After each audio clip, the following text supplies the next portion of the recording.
ស្រីស្រស់ព្រំព្រៃតើស្រីអូនដើរទៅណាស្រីស្រស់ព្រំព្រៃ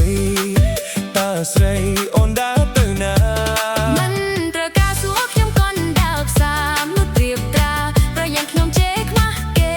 មិនត្រូវការសួរខ្ញុំកូនដើរផ្សារនោះត្រៀបត្រាប្រយ៉ាងខ្ញុំជេរខ្មាស់គេ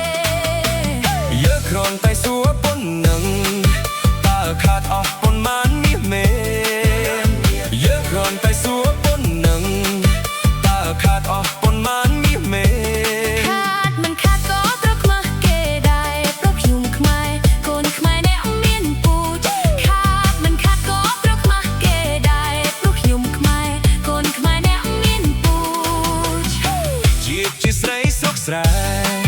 មានស្រីណានឹងល្អដូចជាស្រីស្រុកស្រែមានស្រីណានឹងល្អដូចធំមិនធំហើយស្រីតូចមិនតូចអ្នកប្រុសខូចនៅមកក្រាស់ដល់ណាធំមិនធំហើយស្រីតូចមិនតូចអ្នកប្រុសខូចនៅមកក្រាស់ដល់ណា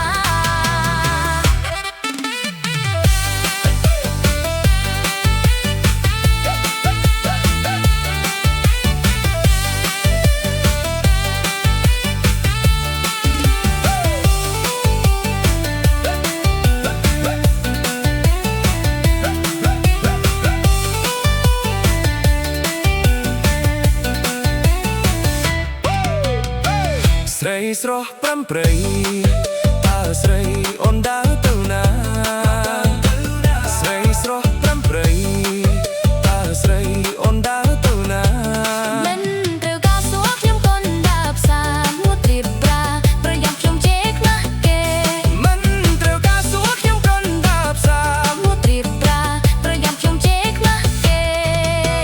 យើគ្រាន់តែសួរ